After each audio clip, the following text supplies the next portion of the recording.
Shedaralun, Singapura telah melaporkan kasus monkeypox atau cacar monyet pertama yang dikonfirmasi di Asia Tenggara tahun ini.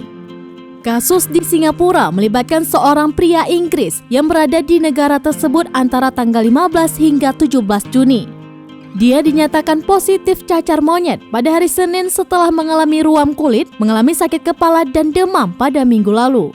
Kementerian Kesehatan Singapura mengatakan selama di negara tersebut pria ini menghabiskan sebagian besar waktunya di kamar hotel.